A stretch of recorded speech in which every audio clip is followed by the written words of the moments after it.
they actually picked the Rams to win today's game.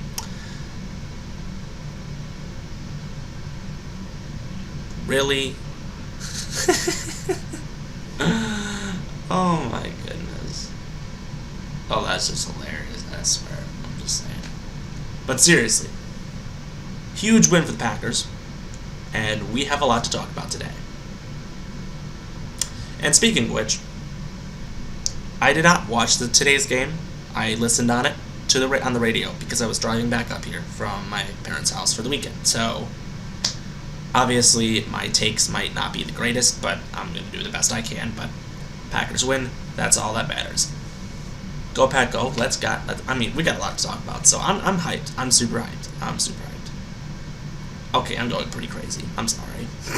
Right about now, the Funk Soul Brother. Check it out now, the Funk Soul Brother. Right about now, the Funk Soul Brother. Check it out now, the Funk Soul Brother. Right about now, the Funk Soul Brother. Check it out now, the Funk Soul Brother. Right about now, the Funk Soul Brother. Right about now, about now, about now, about now. What is popping? Y'all, span clap while he bails. I hope you all had a happy Thanksgiving. I did. Not for the Badgers, but for the Packers. After last week falling to Minnesota, they are able to get a statement win at home on prime time against the Los Angeles Rams, who, they're a very good team. We know that. They came in with about the same record as we did, and that I think, they obviously came in and they played really well, I'll be honest. But Green Bay was ready for them. I'm not going to say greatest game by the defense because we did play a very good team offensively, but I think, Packers remembered where they were from last year, and Aaron Rodgers did exactly what he could do, obviously, against this team, which I think really means a lot. Looking at this game, we got the bye week next week, so, after this, it's like, we got, I think, 5 games after this. I mean, pretty unusual that we're this, far in the season, and then we already have our bye week, That's hard to believe, but, yeah, that's crazy. I'm super excited for everything, and that's the best thing we can hope for. Looking at today's game, we saw a lot of people really contribute well with this game. Not going to really name an MVP, but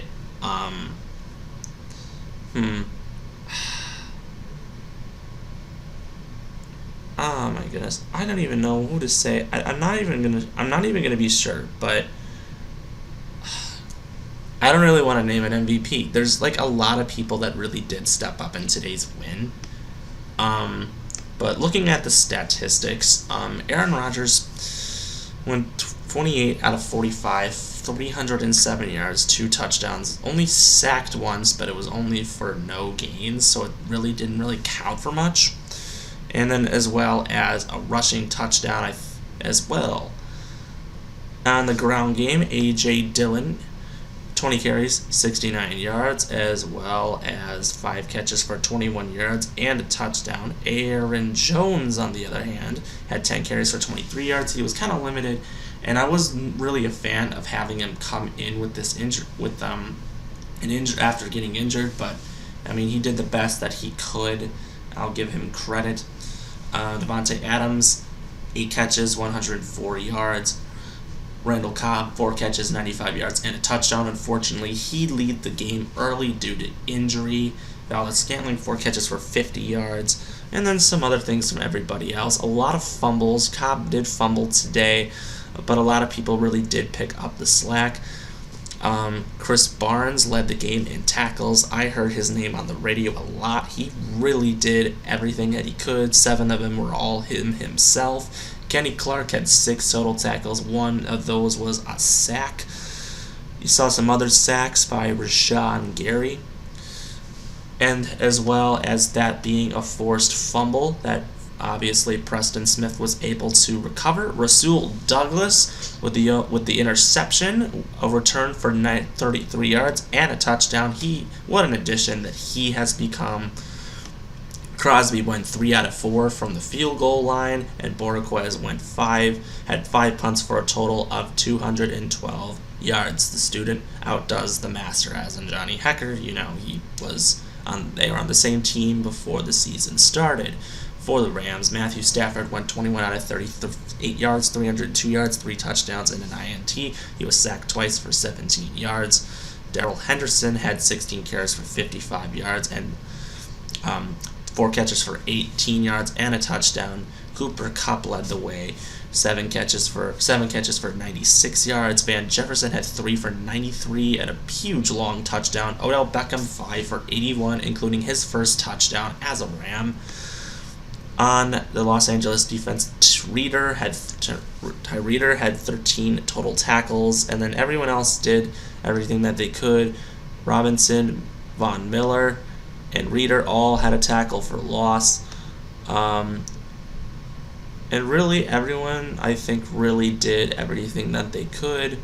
Couple kick returns. Matt Gay went 2 out of 2 from the field goal line, and Johnny Hecker had 5 punts for a total of 205 yards.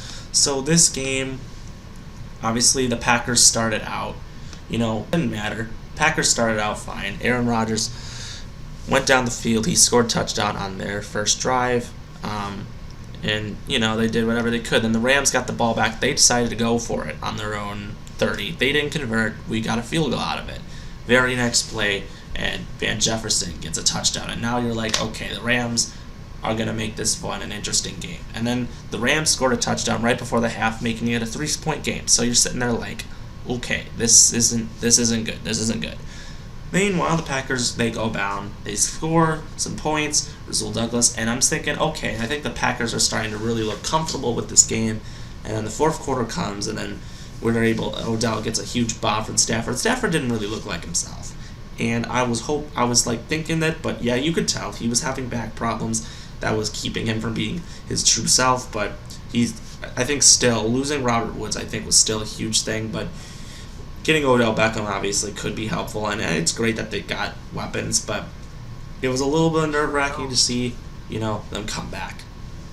But I'm excited that we were able to win this game. It came down to an onside kick. We got the ball, and Savage got knocked in the head, and I don't know why. That was kind of a little dirty play by the people. But you know what? The Packers won, and I am absolutely happy about the way things were. Looking at things going on, so the Packers, looking at it, they have their bye week, and obviously I'm gonna make my video and have that be my analysis mid-season video, because normally I do a video talking about what my thoughts are on the Packers in the middle of the season. However, I never got to actually make that video due to how busy I've been. So, of course, I feel like next week I'm going to do it then, because I feel like 5 more games after that will really determine how I see the Packers coming in. And a lot more of those are home games, which is good, which is nice. Because after the bye week, I think we host Chicago on Sunday Night Football, then we're at Baltimore, then we host Cleveland on Christmas, weird, and then we host the Vikings on Sunday Night Football, and then we're finished at Detroit. Hopefully that will be Detroit's final loss, and they won't ever win a game this season, but they'll have the first number 1 overall pick, and it's not going to really matter, but obviously that's good. Another cool thing that we saw today was Charles Woodson getting his name etched into the Lambeau Field Feke today to stay there for the end of time. It's actually legal for the Packers not to pick off Matthew Stafford, but we're looking forward to that very glorious moment. Obviously, Douglas was the one that was able to do it today, so that's why he wins. Oh no! That's why he was able to take it to the house. I have no idea why that was playing. That was not supposed to happen, but it did. Goodness. But yeah, I'll say today's MVP will go out to Douglas for the pick six. I think that obviously changed the game and really opened it up for the Packers, and that's why we won today's game. It's just pretty much as it is. On the contrary, the Bears won, fortunately so, but the Lions still have not won a game yet. The Vikings lost on the road to the 49ers. Packers, obviously, that helps the Packers because the bye week is next week, and I'm pretty sure the Vikings play easier opponents coming up, so I think this is a big win, knowing that the Vikings, I think, are going to win a lot more games down the line. Also, the Bucs won today. I think they signed DeMarcus Cousins today. I don't know really much to talk about. Other NFL big games: Patriots beat the Titans, Buccaneers beat the Colts, Bengals beat the Steelers, Giants beat the Eagles, Dolphins beat the Panthers, Falcons beat the Jags, Jets beat Texans, Broncos beat Chargers, and 49ers beat Vikings. Tonight's matchup is the Browns versus the Ravens, and tomorrow's matchup is the Seahawks versus Washington. So that's that. If you like what you saw, comment below with your thoughts and subscribe. Enjoy these 2 weeks off where we don't have to stress about football. Until then, it's your man, Club Bales. Stay tuned for more updates. Go Pack Go. We'll see you next time.